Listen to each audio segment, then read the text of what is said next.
पूछा है कि ऐसी परिस्थितियां होती हैं कि उसमें हम साधना नहीं कर सकते हैं। मुझे पता नहीं उनकी परिस्थितियां कैसी हैं, लेकिन मैं ऐसी एक भी परिस्थिति नहीं जानता हूं और कल्पना भी नहीं कर पाता हूं जिसमें कि साधना न की जा सके। परिस्थितियों की बात हमेशा आदमी का बहाना है, और हम बहाने ईजाद करने में बहुत कुशल लोग हैं। जो हमें नहीं करना होता है उसके लिए हम हमेशा बहाना ईजाद कर लेते हैं। एक मंदिर बन रहा था, सारे आसपास के गांव के लोग श्रमदान कर रहे थे उस मंदिर में आके मंदिर बनाने में। मंदिर के बनाने वालों ने प्रार्थना की थी गांव-गांव के लोगों से कि सभी आके थोड़ा थोड़ा मंदिर बनाएं। कोई एक ईंट ले आए, कोई एक ईंट जोड़ दे, कोई एक पत्थर ले आए, कोई एक पत्थर रख दे, कोई मिट्टी ढो दे, लेकिन वो सब लोगों के श्रम से बने मंदिर। बड़े समझदार लोग रहे होंगे उस गांव के, क्योंकि जब एक आदमी मंदिर बनाता है तो वो मंदिर अहंकार का मंदिर हो जाता है, और जब हजारों लोग प्रेम से मिलकर कुछ बनाते हैं तो वो प्रेम ही उस स्थान को मंदिर बना देता है। तो गांव दूर दूर से लोग उस मंदिर को बनाने आए हुए थे। वो किसी एक आदमी के पत्थर के आसपास बनने वाला मंदिर नहीं था। काम शुरू हो गया था, लेकिन एक आदमी सुबह से ही आके खड़ा हो गया है, चुपचाप उदास। वो कोई काम नहीं कर रहा है, वो एक झाड़ के नीचे चुपचाप खड़ा है। मंदिर बनाने वाले 2-4 लोग उसके पास गए और कहा, मित्र, तुम कुछ हाथ नहीं बटाओगे? तुम कुछ सहयोग नहीं दोगे? उस आदमी ने कहा, मैं भी चाहता हूं कि प्रभु के मंदिर में श्रम करूं, मैं भी चाहता हूं कि यह आनंद मुझे भी मिले, लेकिन भूखे पेट आदमी हो तो क्या कर सकता है? मैं भूखा पेट हूं। भूखे पेट कैसे श्रम किया जा सकता है? बात तो ठीक थी। वे लोग उसे अपने घर ले गए, उसे भरपेट भोजन कराया, फिर वे सब मंदिर की तरफ वापस लौटे। वे चारों लोग तो मंदिर में काम करने लग गए। वो आदमी फिर अपने वृक्ष के नीचे जाके वैसा ही खड़ा हो गया जैसे सुबह खड़ा था। थोड़ी देर बाद उन्होंने देखा कि वो फिर उदास वहीं खड़ा है। उसने न एक पत्थर उठाया, न एक ईंट ढोई है। वे फिर उसके पास गए और कहा, महाशय, फिर कोई तकलीफ आ गई क्या? आप फिर भी कोई सहायता नहीं कर रहे हैं? उसने कहा कि मैं भी चाहता हूं कि प्रभु के मंदिर में श्रम करूं, लेकिन भरे पेट कोई श्रम कर सकता है क्या? सुबह वो खाली पेट था इसलिए श्रम नहीं कर सकता था, अब वो भरे पेट है इसलिए श्रम नहीं कर सकता। अब यह आदमी कब श्रम करेगा? कोई इसलिए साधना नहीं कर पाता कि गरीब है, कोई इसलिए साधना नहीं कर पाता कि अमीर है, कोई इसलिए साधना की तरफ नहीं जा पाता कि पेट खाली है, कोई कहता है पेट भरा है इसलिए हम उस ओर नहीं जा पाते। मुझे हर परिस्थिति के लोग मिलते हैं और मैंने पाया कि हर परिस्थिति के लोग कहते हुए पाए जाते हैं कि हमारी परिस्थिति ऐसी है कि हम कुछ करने में समर्थ नहीं है। अब तक मुझे एक आदमी नहीं मिला जिसने ये कहा हो कि मेरी परिस्थिति ऐसी है कि मैं करने में समर्थ हूं। जरूर कोई और बात है, परिस्थितियां असली कारण नहीं है। असली कारण जो हम नहीं करना चाहते हैं उसके लिए हमेशा जस्टिफिकेशन, उसके लिए हमेशा न्याय युक्त कारण खोज लेते हैं और निश्चिंत हो जाते हैं। ऐसी कौन सी परिस्थिति है जिसमें आदमी शांत न हो सके? ऐसी कौन सी परिस्थिति है जिसमें आदमी प्रेमपूर्ण न हो सके? ऐसी कौन सी परिस्थिति है जिसमें आदमी थोड़ी देर के लिए मौन और शांति में प्रविष्ट न हो सके? हर स्थिति में, हर परिस्थिति में वो होना चाहे तो बिल्कुल हो सकता है। यूनान में एक वजीर को उसके सम्राट ने फांसी की सजा दे दी थी। सुबह तक सब ठीक था। दोपहर वजीर के घर सिपाही आए और उन्होंने घर को चारों तरफ से घेर लिया और वजीर को भीतर जाके खबर दी कि आप कैद कर लिए गए हैं और सम्राट की आज्ञा है कि आज संध्या आपको फांसी दे दी जाएगी 6 बजे। वजीर के घर उसके मित्र आए हुए थे। एक बड़े भोजन का आयोजन था, वजीर का जन्मदिन था। वो एक बड़े संगीतज्ञ को बुलाया गया था। वो अभी अभी अपनी वीणा लेकर हाजिर हुआ था। अब उसका संगीत शुरू होने को था। संगीतज्ञ के हाथ ढीले पड़ गए। वीणा उसने एक और टिका दी। मित्र उदास हो गए, पत्नी रोने लगी, लेकिन उस वजीर ने कहा 6 बजने में अभी बहुत देर है, तब तक गीत पूरा हो जाएगा, तब तक भोज भी पूरा हो जाएगा। राजा की बड़ी कृपा है कि 6 बजे तक कम से कम उसने फांसी नहीं दी। लेकिन वीणा बंद क्यों हो गई? भोज बंद क्यों हो गया? मित्र उदास क्यों हो गए हैं? 6 बजने में अभी बहुत देर है। 6 बजे तक कुछ भी बंद करने की कोई जरूरत नहीं। लेकिन मित्र कहने लगे अब हम भोजन कैसे करें? संगीतज्ञ कहने लगा अब मैं वीणा कैसे बजाऊं? परिस्थिति बिल्कुल अनुकूल नहीं रही। वो आदमी हंसने लगा जिसको फांसी होने को थी। उसने कहा इससे अनुकूल परिस्थिति और क्या होगी? 6 बजे मैं मर जाऊंगा। क्या ये उचित न होगा कि उसके पहले मैं संगीत सुनूं?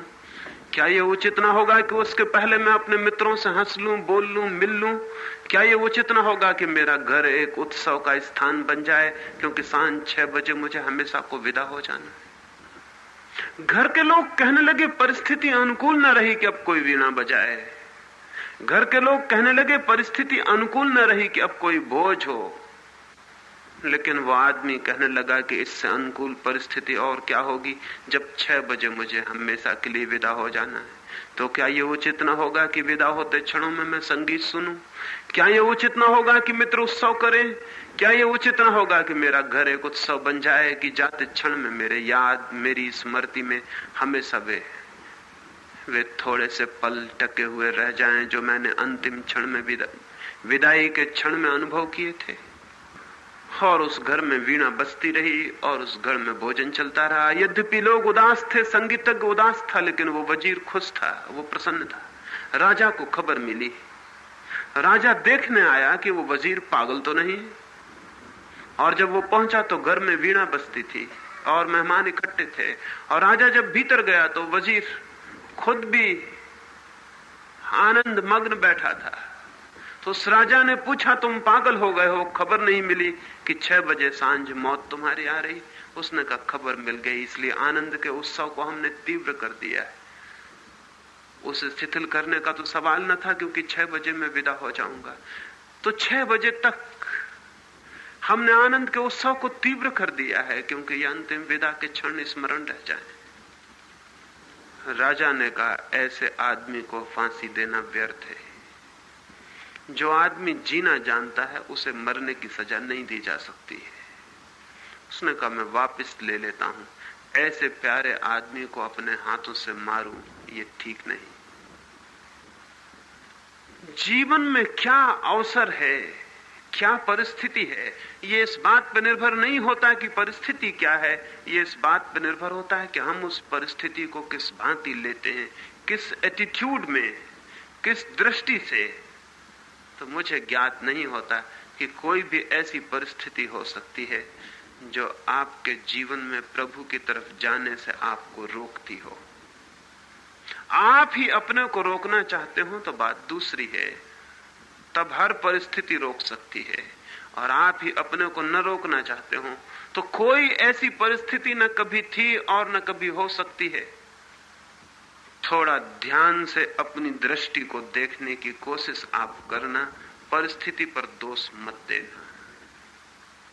थोड़ा ध्यान करना इस बात पर कि मेरा दृष्टिकोण, परिस्थिति को समझने की मेरी वृत्ति, मेरी अप्रोच, मेरी पहुंच तो कहीं गलत नहीं है। कहीं मैं गलत ढंग से तो चीजों को नहीं ले रहा हूं। एक घटना मुझे और स्मरण आती है।